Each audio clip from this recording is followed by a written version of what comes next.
Hello students, welcome back to our channel Softline institute. आज की class में हम डिस्कस करेंगे about the generation of computer.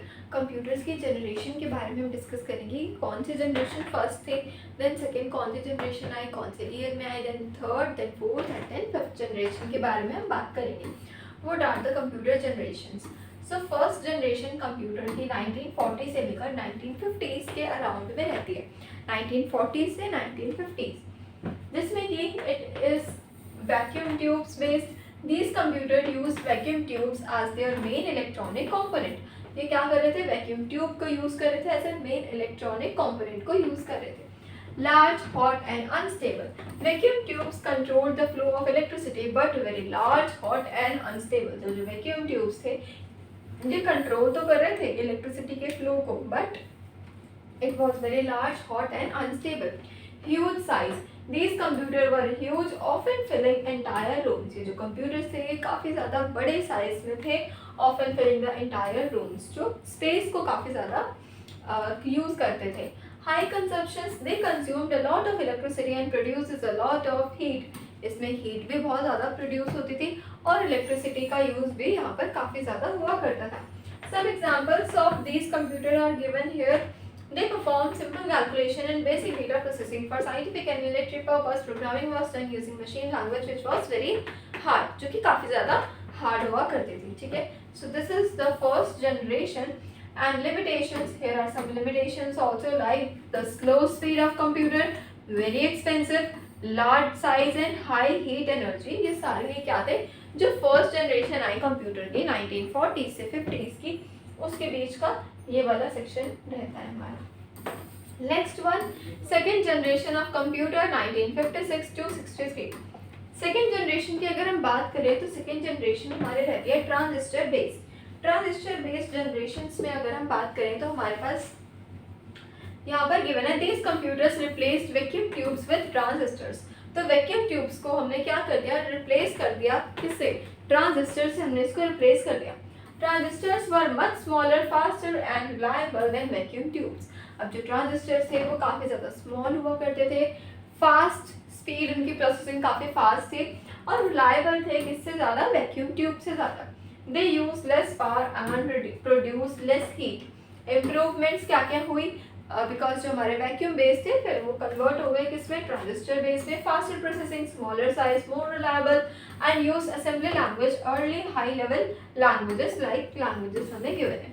Some examples are also given। Section number 4, third generation computer जो कि 1960s से लेकर 1970s के बीच की रहती है। ये था integrated based ICS। They use integrated circuits, tiny chips with many transistors on them. छोटे छोटे चिप्स, इस पे काफी ज्यादा ट्रांजिस्टर थे। This made computer much smaller, faster and cheaper. इसमें चीपर भी हो जाते हैं कंप्यूटर, स्मॉल तो होते ही हैं, फास्ट भी होते हैं और साथ में चीपर इनकी क्वालिटी में डाउन डाउन हो जाता है। What are the features and what are the examples? Let's have a look.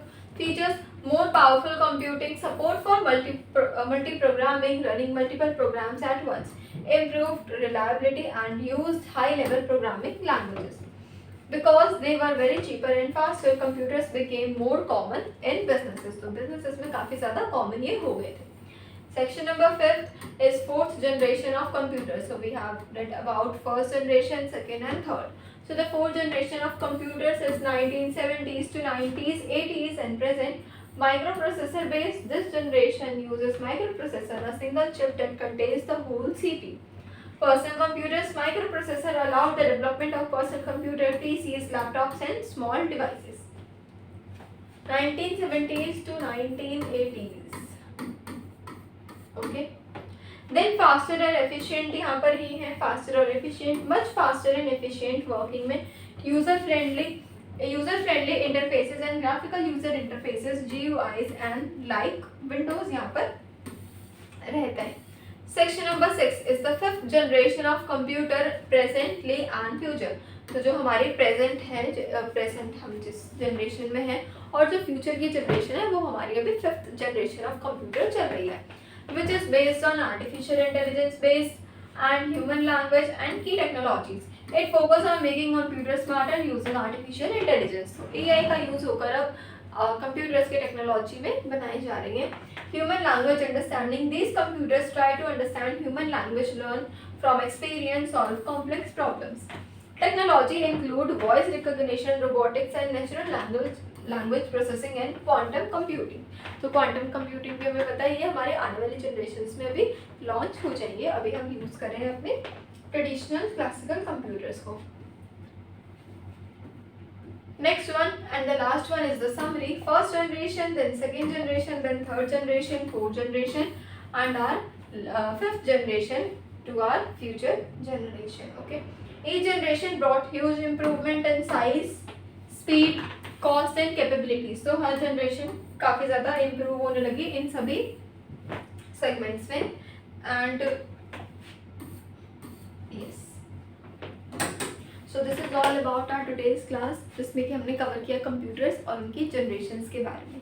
सो ऐसे ही मोर इंटरेस्टिंग वीडियोज़ के लिए बने रहिए चैनल पर। Thank you so much for watching.